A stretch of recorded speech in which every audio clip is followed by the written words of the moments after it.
Всем привет! Вы на канале Календарь Рыболова. Меня зовут Алексей. Сегодня я снова возле своей землянки. И снова не один. Со мной Александр. Уж больно ему понравилась рыбалка в здешних местах. Ну и Карлос тоже хорошо себя вел, поэтому пошел с нами в очередной поход. С сегодняшнего дня началась прямо какая-то аномальная жара. Температура, наверное, градусов 38. Вот так выглядит водоем. Очень сильно цветет. За всю жизнь я не видел ничего подобного. Цветет такими какими-то разноцветными хлопьями.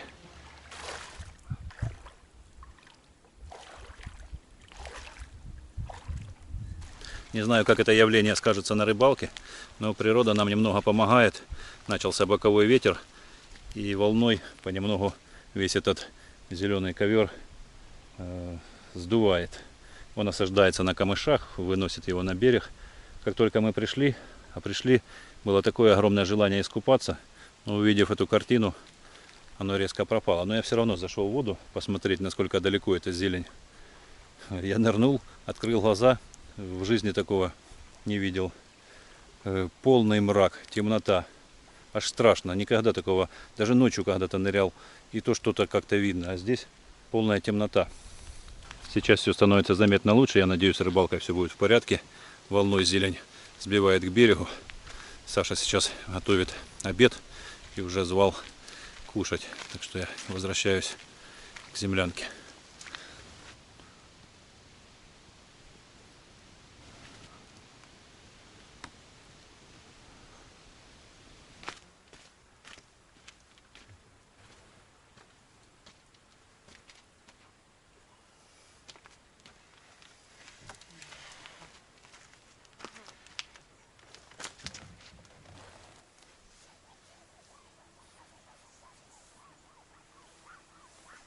Мы вынесли кровать из землянки, я как смог ее отмыл. Она снова стала как массажный столик. Теперь ее можно брать с собой на водоем и загорать там. Правда, с такой зеленой водой не очень хочется принимать водные процедуры. В ближайшее время я хочу попробовать ловить рыбу ночью.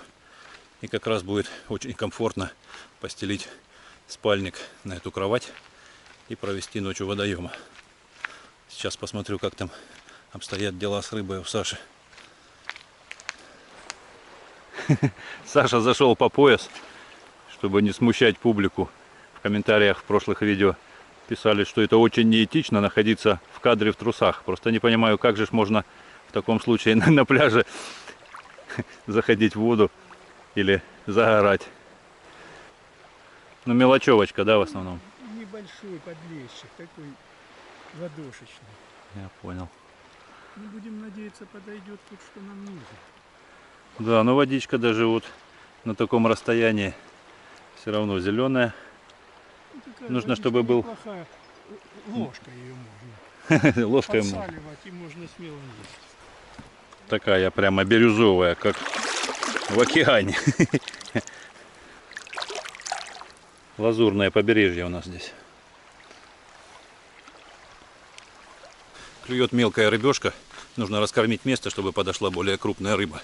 В этот раз я не брал с собой никакие удочки, но взял одну необычную, можно сказать, забытую снасть. Я лично на нее не ловил, наверное, уже лет 30. Многие тоже о ней уже давно забыли, а многие о ней вообще и не знают. Но об этом чуть позже. Сейчас я займусь уборкой в землянке. Мы специально вытащили кровать, чтобы ее помыть, и чтобы у меня был доступ ко всем углам, и можно было более-менее прибраться.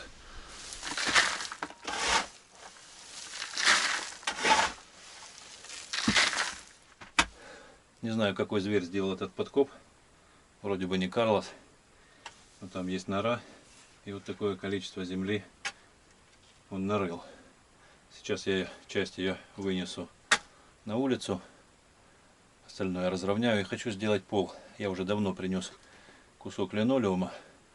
Хотел когда-то сделать пол из бревен, распустить пополам бревнышки и сверху положить линолеум. Но у меня возникли проблемы с бензопилой. Я ее брал в аренду, так сказать, дали мне ее попользоваться. Вот. Но пришло время вернуть. Поэтому с деревянным полом пока откладывается, пока я не куплю себе новую пилу. Пилу я хочу купить аккумуляторную электрическую, чтобы не зависеть от заправки бензина и масла. И можно было ее заряжать от солнечной панели. Это было бы очень удобно. Такая пила, я смотрел, делает около 100 резов. Но это более чем достаточно там на день работы. И потом ее поставить, заряжать. В общем, занимаюсь уборкой и буду стелить линолеум. Карлос, не мешай. Иди загоняй добычу. А? Иди поймай кого-нибудь. Давай, дуй.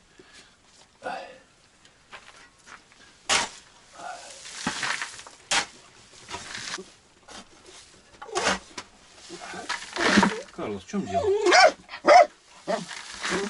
Ну кто тебе мешает? Ну иди побегай, погуляй. Спокойней, спокойней. Так, не мешай. Ну не мешайся. Давай. Все, свободен, свободен. Свою новую саперную лопатку я с собой не брал, потому что не планировал никаких земельных работ. Ну вот она так нарисовалась. Такая вот работка. Но это старенькая, обгрызанная. Тоже может вполне справиться с этой задачей.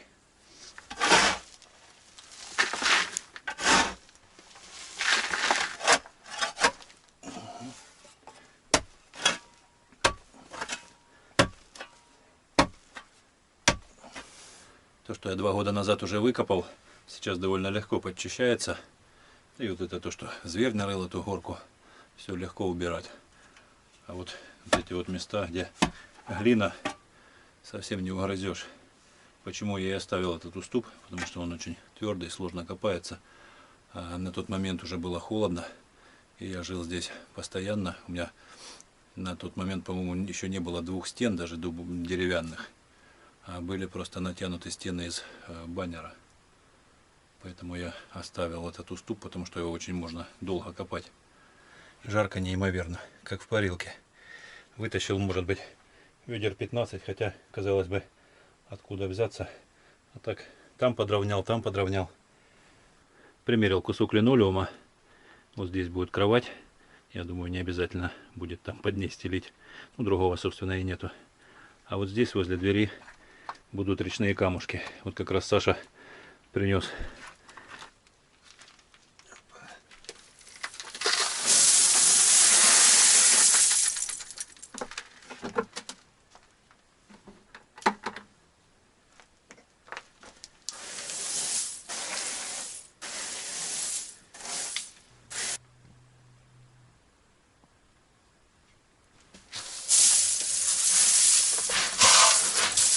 То зачем печку?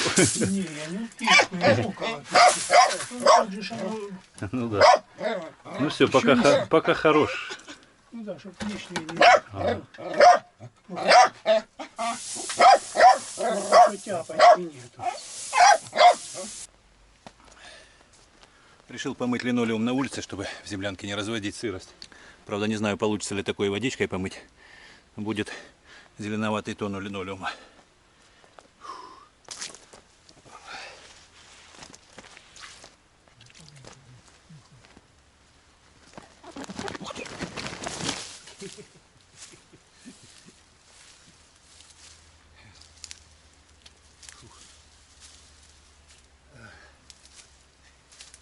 Веселые горки получились. Можно неплохой аттракцион сделать. Такой бы кусок подлиннее. И оттуда прямо сверху сделать такой рукав. Метров 50. И трамплинчик возле водоема.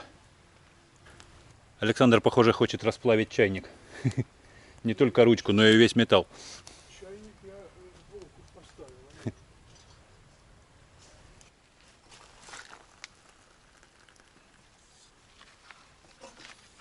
А ты что, топор спалил?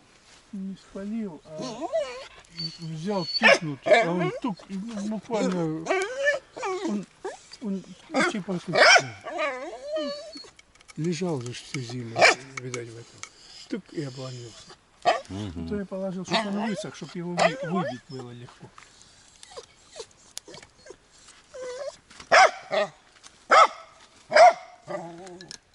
Правильно, ругай его, вредителя. Топор поломал нам. Ну, он бы сам поломался. Сам нет, сам. Не, если ему ничего не делать, то, конечно, он бы не поломался. Начал сворачивать линолеум в рулон. а он до сих пор не просох. Все еще блестит мокрый. И с тыльной стороны грязь прилипает, и он снова весь пачкается. Поэтому оставлю его сохнуть до утра. Уже он больше года здесь ждет, пока я его постелю. Думаю, подождет еще несколько часиков до утра. А мы будем сейчас пить чаек и укладываться, отдыхать.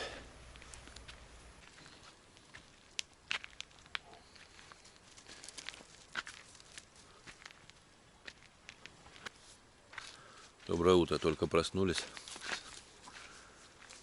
5 часов утра, только рассвело.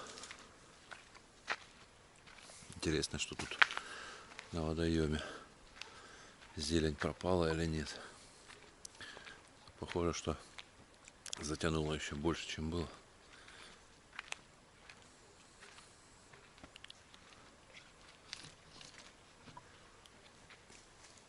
Не знаю, будет вам видно или нет.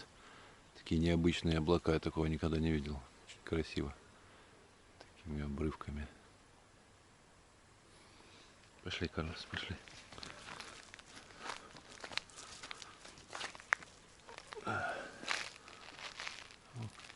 Уточки плавают. Хотя нет, посмотрите, насколько чище стала вода, чем была вчера.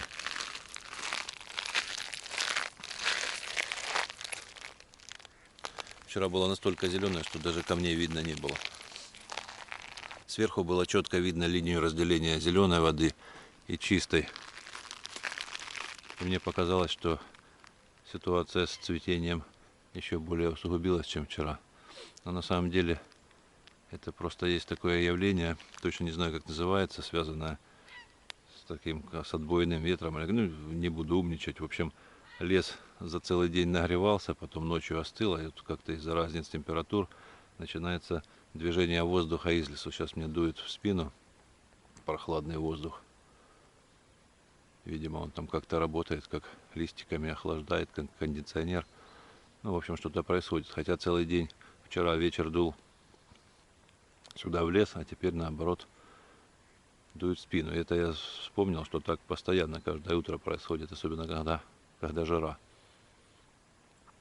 Солнце как быстро всходит, вы видите. Сколько прошло? Секунд 30 от силы. И уже почти полностью вышло.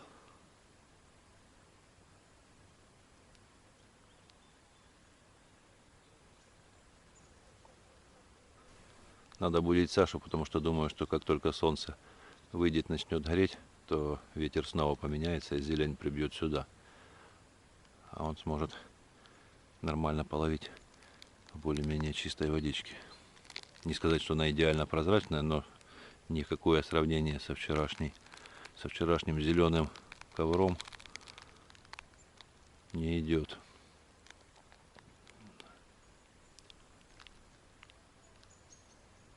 Удочки стояли всю ночь, но они не были заброшены, не было наживки.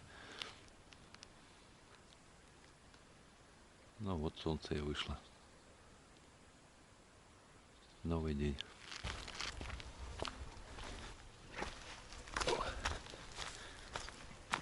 Ветер поменялся, снова начал дуть в сторону леса. Может, немного боковой. Поэтому, скорее всего, скоро всю зелень снова пригонит к берегу. Александр решил воспользоваться моментом, пока нет зеленки, и половить рыбу более-менее комфортно, а не в этом зеленом киселе. Ну а мы с Карлосом пойдем в родник. Карлос, пойдем. Пошли.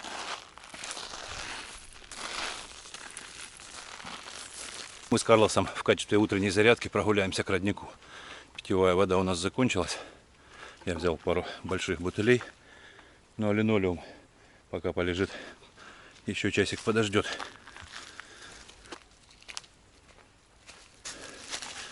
А по дороге я немного расскажу о своих опытах с голоданием. Постоянные зрители канала знают, что я практиковал, так сказать, лечебное голодание. Правда, не факт, что оно лечебное. Поэтому я еще раз говорю, что никому не рекомендую. О, Карлос опять кого-то погнал. Никому не рекомендую голодание без консультации врача или присмотра близких. В общем, я 2 раза голодал 7 дней. Не ел ничего, кроме пил только воду. Что могу об этом сказать? Самочувствие однозначно улучшается. Становится намного. Общее самочувствие лучше. Суставы перестают болеть. И проходят все воспаления. В том числе даже зубная боль. На тот момент у меня болел зуб. А после голодания прошли боли в суставах. И также и зубная боль. Этот эффект начинается примерно с 3-4 дня голодания. Первые 2 дня хочется есть больше всего, но это вполне можно выдержать, совсем не критично. Я думаю, что это даже намного легче, чем когда курильщик бросает курить или алкоголик какое-то время пытается не пить. Карлос! Карлос! Ко мне!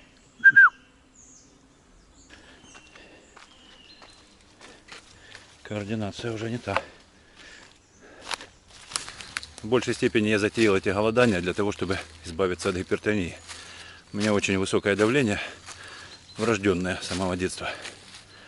И я вычитал, что голодание может помочь. Также есть еще такая функция организма, когда человек не ест, ну, как минимум 2 дня, от 2 дней она, по-моему, включается. Называется аутофагия. И простыми словами это самопоедание. Вроде как так переводится. И организм перерабатывает старые больные клетки вместо пищи. Ну а также начинает сжигать жир. Что, догнал, нет? На 6-7 день голодания я начал ощущать уже сильную слабость. И поэтому после 7 дней решил выходить из голодания. Там тоже есть особый принцип, как правильно выходить, чтобы не навредить желудку. Вся эта информация есть. Опять же говорю, никому не рекомендую. Это может быть небезопасно для вашего организма.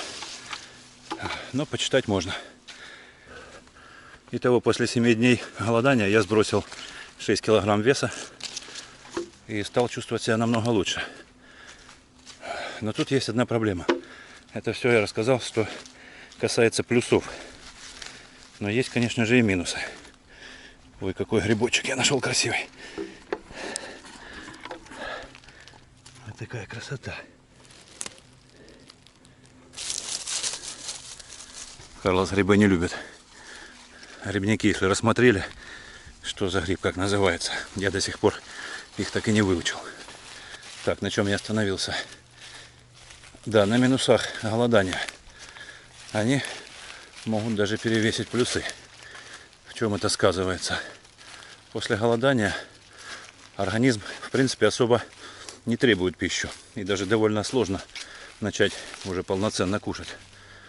Но как только вы вошли в ритм, и тем более, если будет какой-то праздник, застолье, например, как у меня недавно был день рождения, и начал есть просто все подряд, все диеты закончились, и в больших количествах. В общем, за короткое время вы быстро возвращаете свой вес, в некоторых случаях и больше, чем он был до начала голодания.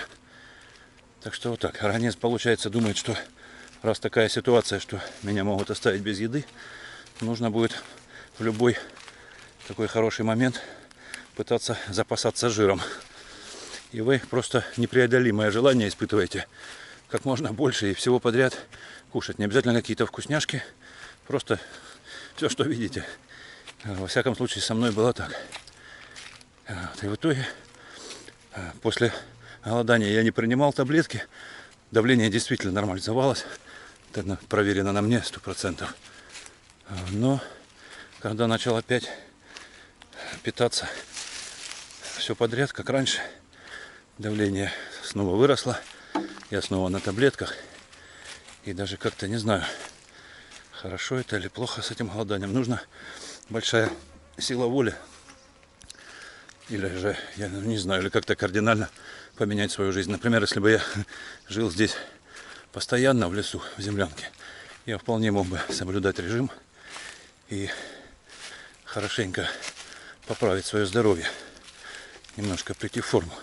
А самое главное, что я заметил после вот этих вот моих частых походов, раньше я здесь жил постоянным в землянке и особо не напрягался. Ну как, при постройке, конечно, было сложно тягать бревна, там копать. А когда уже более-менее все было построено, можно было жить только в родничок, и то, когда плохая вода, зеленая или какие-то проблемы. А так, вода рядом, в реке, еда тоже в реке. В общем, мало двигался, и особо на здоровье это хорошо не сказывалось. А вот эти вот постоянные походы с рюкзачком, достаточно увесистым, очень хорошо действуют на артериальное давление. Это для меня была новинка. Я не был в курсе об этом и узнал случайно на своем же опыте. Я пришел домой с похода и набрал буквально полный рюкзак всякого хлама, который находил по дороге. Пустые бутылки, банки. Вот, кроме того, что было, еще набрал целый мешочек в руку. В общем, не рассчитал свои силы. Взял много веса, решил немножко почистить лес. С большим трудом дошел до дома, весь мокрый, уставший, сердцебиение сумасшедшее. Ну и я решил померить давление. У меня, естественно, сюда с собой, не с собой, но в тот раз я, наверное, не брал. Ну когда как, по самочувствию. Беру с собой тонометр или не беру. В общем, пришел домой, померил давление. И был в шоке. Пульс был, конечно, высокий, относительно, там что-то около 140 ударов, потому что я только зашел. А вот давление было 110 на 70. У меня такого отроду не было. Во всяком случае, я никогда не мерил в таком состоянии. Я думал, что с таким пульсом, после такой нагрузки физической, давление просто зашкалит. Мне аж было страшно мерить. Думал, придется скорую опять вызывать. Вот. А как оказалось, вот эти вот аэробные нагрузки очень полезны для давления. И если делать хотя бы 2 раза в неделю, там, по-моему, чаще даже и не нужно, а вот именно где-то так, 2 раза в неделю, то давление стабилизируется, становится как у космонавта. Так что вот такая вот история.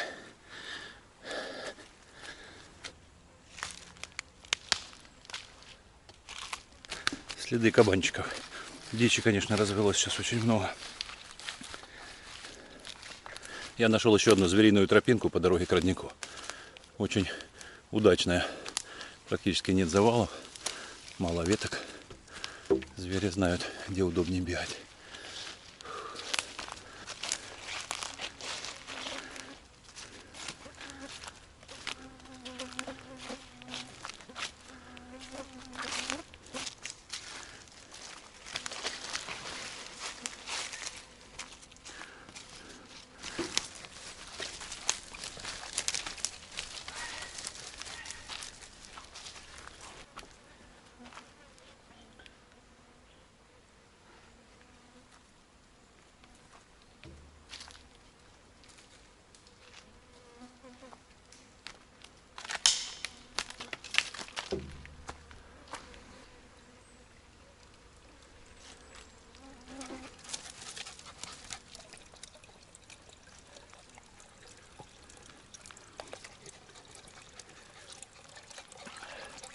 Вода чистая, зверей давно не было.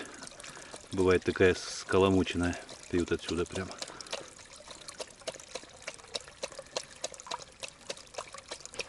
Иди, дай комаров уберу с глаза. Мухи. Дай. Все, отдыхай.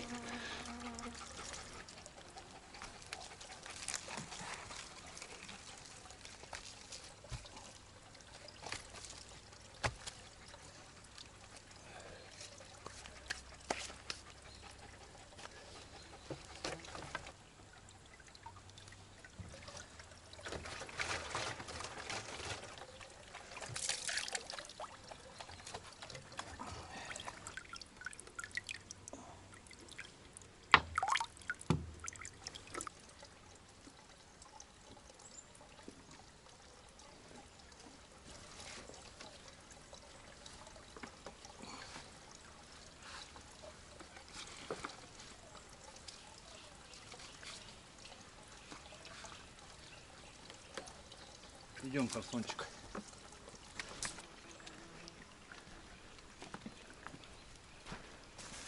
Карлос. Давай, вылазь. Пошли. Давай. Вперед. Ходу, сарделька. Тут есть такие огромные обрывы. Вертикальные прямо. Больше 10 метров. А Карлос так близко подбегает, что страшно за него. Если сорвется, ну очень высоко.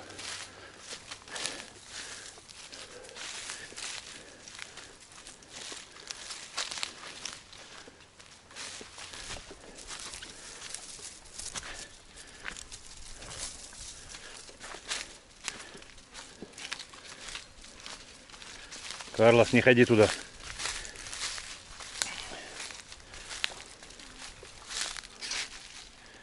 Вот деревья растут внизу, и здесь вот их верхушки. То есть высота очень даже приличная.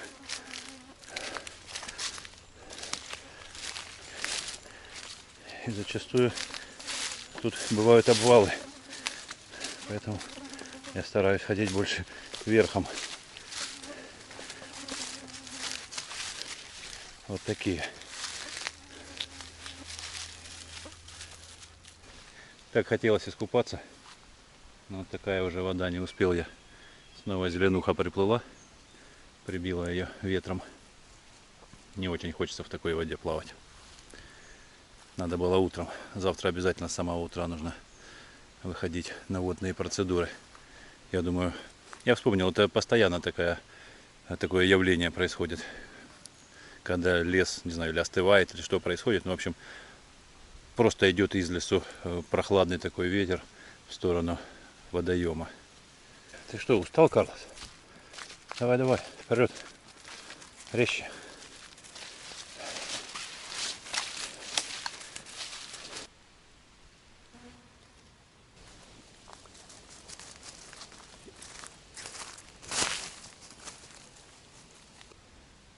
Ну что, прибыли. Хорошая разминка получилась. 45 минут я засек в ту сторону. Километра 3, наверное, точно получилось. А обратно 55 минут. Ну, тут, наверное, все 5. Потому что плюс 16 килограмм весу. Поэтому показалось, что намного дальше. Так бы каждый день, конечно, можно себя в форму привести. Когда шел по дороге назад, очень хотелось искупаться. Поглядывал на реку. Но зеленуху все уже прибило к берегу. Там уже такой же ковер, как и вчера был.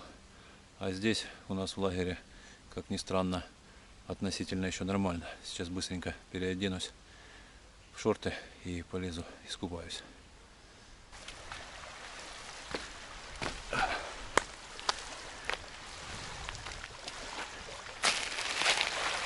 Да, немного не успел. Уже снова прибило зелень. Но совсем не так, как вчера. Был вообще толстенный такой, наверное, в 2 пальца корж из этой зелени. Разноцветный. Пойду быстренько. Может, подальше будет неплохая водичка. Там поплаваю.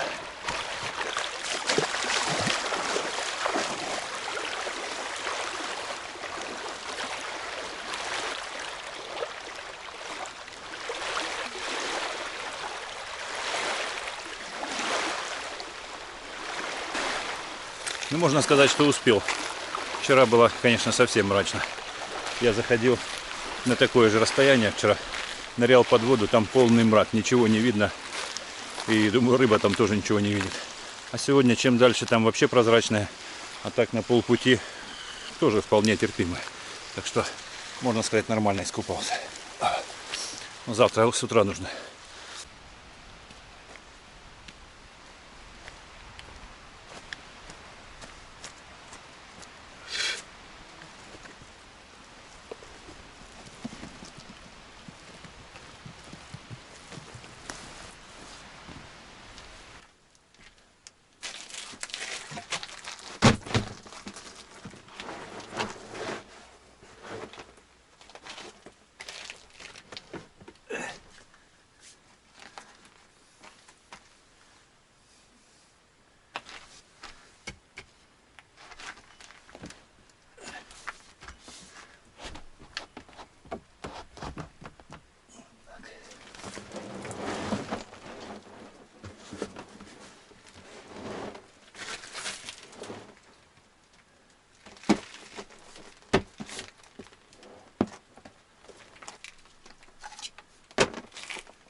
Ты все спишь? Карлос, где твои тапочки, а? Че без тапочек? Ну что, в следующий поход нужно брать с собой домашние тапочки. Вот такой вот пол получился. Все лучше, чем этот рулон бы стоял тут за дверью и ждал, пока я смогу распустить бревна на доски. Летом это вообще не обязательно. Сейчас жарко. Также приятно по прохладному полу ходить. А кстати, зимой я вам скажу, что когда я жил здесь постоянно, печка топилась тоже всегда. Печка стоит прямо на полу, даже немного углубленная. И я проверял не единожды, клал градусник, термометр на пол. Там температура отличалась, ну, максимум градусов на 5 от температуры вверху. Потому что топилась постоянно. И так топилась конкретно дрова дубовые. Пару таких бревнышек положил в печь. Там она длинная, позволяет такие почти метр, сантиметров 80, наверное, закладывать такие дрова большие.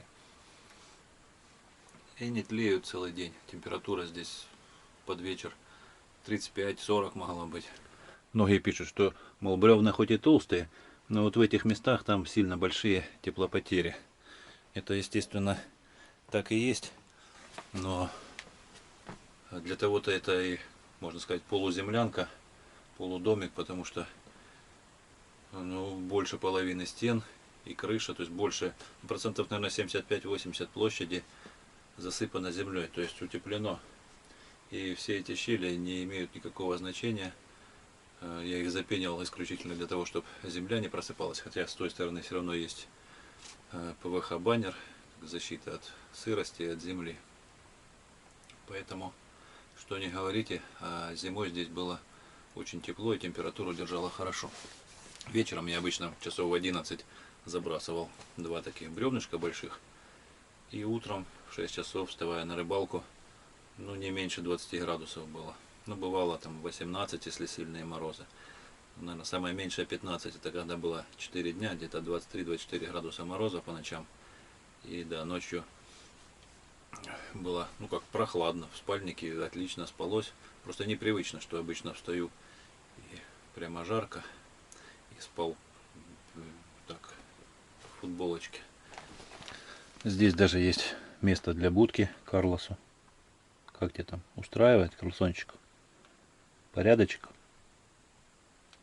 Ну, молодец. Если холодно, я тебе одеялку постелю. Вот любитель поспать, Карлос. Ночью я выходил на улицу, и, как ни странно, ни единого комара. Ни одного. Вверху гудят, такой гул, но там не те комары, то есть зеленые, они не кусаются вообще. А этих кусючих вообще не было.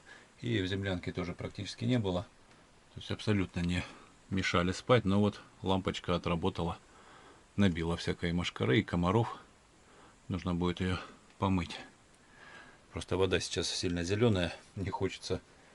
Потом непонятно, как ее отмыть от этой воды будет. Ее, в принципе, можно даже выдуть воздухом.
вода.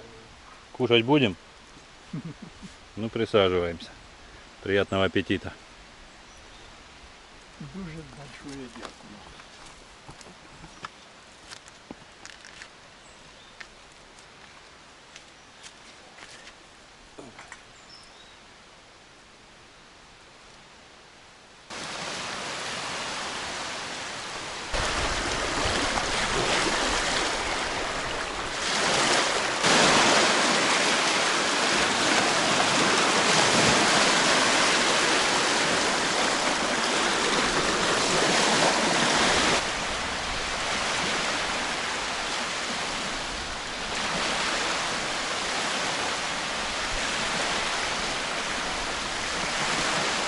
Да, ветерок разгулялся не детский, рыбачить практически невозможно. Даже если и удается забросить против ветра, то все равно течением стягивает кормушку.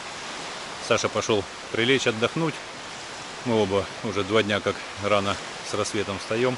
Мне тоже хочется спать, но я боюсь, что если сейчас хотя бы вздремну, то могу проснуться уже вечером или ночью и потом все оставшееся время не спать. Карлсончик проснулся. Где ты весь вымазался? Опять маскируешься от запаха. Сегодня обратил внимание, что масло в бутылке стало намного меньше. Она вроде бы новая, мы ее только открыли, а масла уже половина. Я не понял и смотрю, что образовалась лужица, бутылка течет. В общем, мышь прогрызла вот небольшую дырочку и пол бутылки вытекла. Сейчас перелью ее в стеклянную тару. Думаю, с ней она уже точно не справится. Ну а пока на водоеме штормит, я продолжу делать беседку.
ракушки.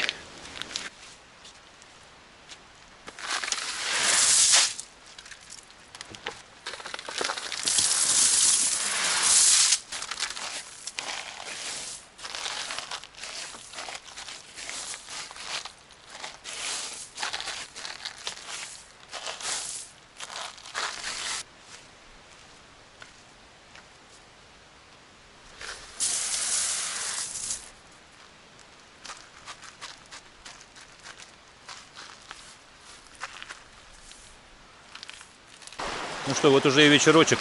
Ветер понемногу стихает, но волна еще есть. Саша и Карлос до сих пор спят. Уже, наверное, часа 4 или 5. Не знаю, чем они будут заниматься ночью. Наверное, будут вдвоем теперь выгонять енота из его берлоги. Но я сейчас принесу еще одно ведро. И на сегодня, наверное, хватит.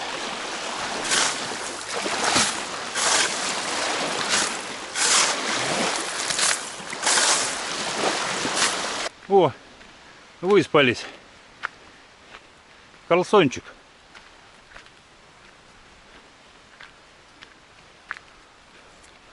И Александр проснулся. Наверное, проголодался.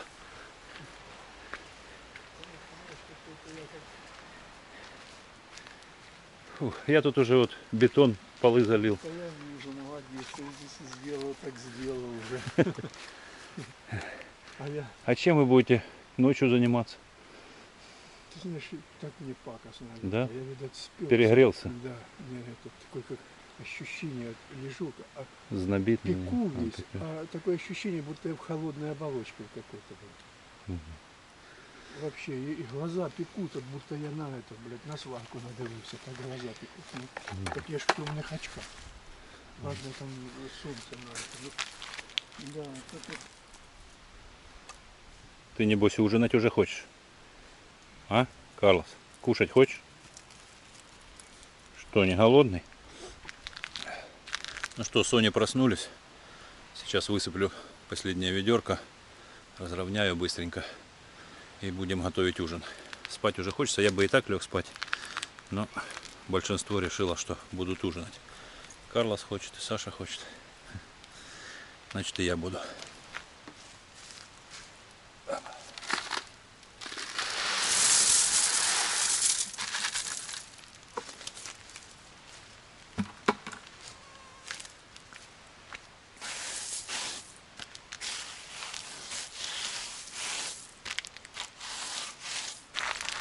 Так, куда на стол? Давай, дуй оттуда. Слазь.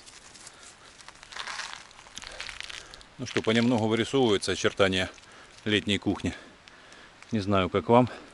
Лично мне нравится. Возможно, потому что я представляю в перспективе, как это будет. Конечно, можно было еще принести камней и полностью выровнять площадку, но я этого специально не делал, потому что здесь еще предстоят земельные работы. Здесь будет вкапываться стол под навес. Ступеньки, возможно, здесь сделаю, где эта дорожка. А может быть, и те тоже восстановлю. Будет одни ступеньки в землянку, а другие сюда в беседку. Ну, прыгай. Вот ты любишь на ручки.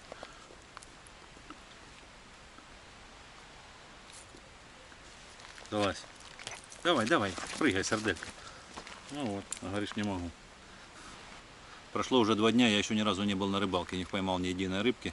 Саша там понемногу подлавливал что-то, но вода была такая зеленая, что в садке рыба бы моментально погибла. Ну, а у нас пока были какие-то продукты, которые скоро портящиеся, их тоже нужно было съесть в первую очередь, поэтому рыбу не брали, особо и не ловили. Саша немного половил так для удовольствия, а потом еще и начался шторм, поэтому с рыбалкой пока вот так. Ну и пока позволяет погода, нет дождей. Я хочу уже доделать здесь. Очень было бы неплохо в ближайшее время сделать навес, но мне, к сожалению, не всех инструментов хватает. Я еще учудил, забыл ножовку ручную, хотел же взять. И как-то так умудрился забыть. Да, по поводу многими забытой рыболовной снасти, о которой я говорил в начале видео. Пусть это пока останется интригой. Если кто-то догадался Напишите свои предположения в комментариях. Ну а если завтра с утра будет хорошая погодка, то я, наверное, этим все-таки займусь и немного порыбачу. Я все-таки рыболов как-никак. Мое хобби, очень люблю рыбалку. Поэтому завтра, если позволит погодка, точно порыбачу. Кстати, в сильную волну готовить эту снасть, это как подсказка, было бы довольно сложно.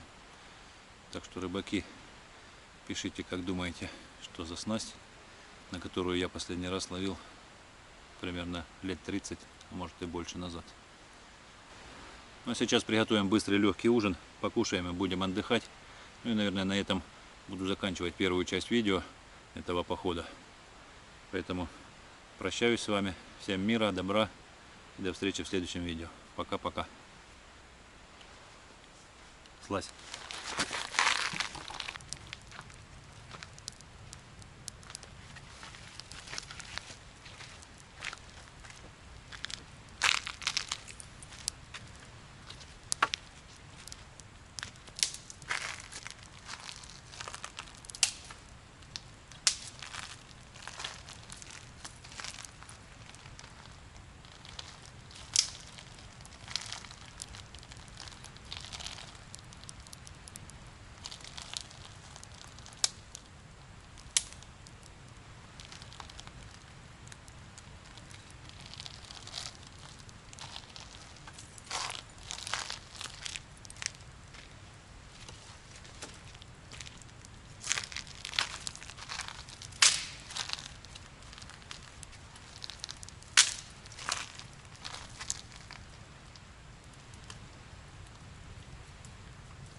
Да ладно, ложка даже.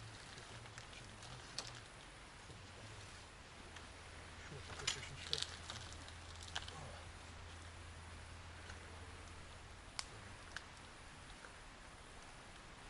Вот он аппетит, можно бы сказать.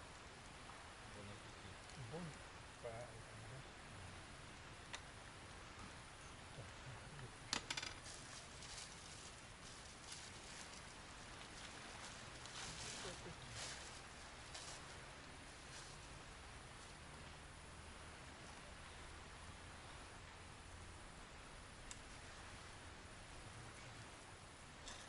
Так, аппетит у них по-научному все.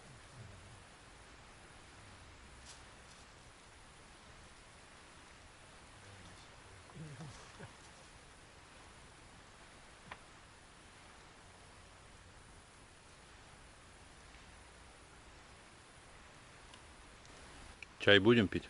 Ну, как же без чая? Чаю ж не попьешь, не поработаешь.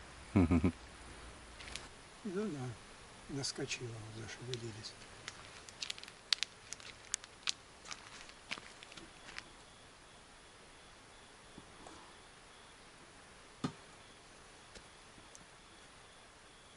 Такой ты внимательный пацан вообще. Глаз не сводит. Хочешь печенечку, да? Ну. Хлеб, что-то. Да не хлеб съел.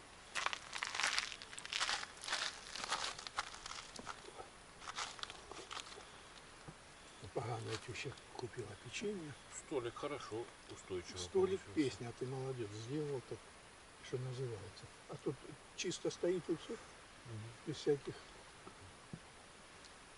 Я выкопал трошки, Ты там подкопнул? Понятно, понятно. Да-да-да.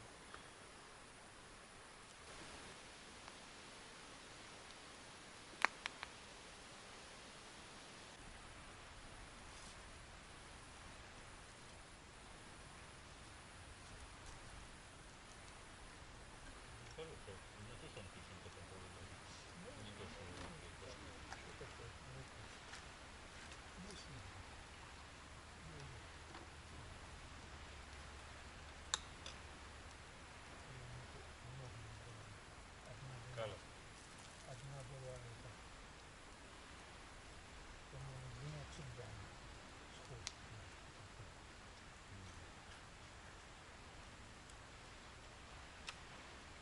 Саша звонит. Пошла с колясочкой на двух колесах. Звонит мне. Саша, я не дотащу. Выйди.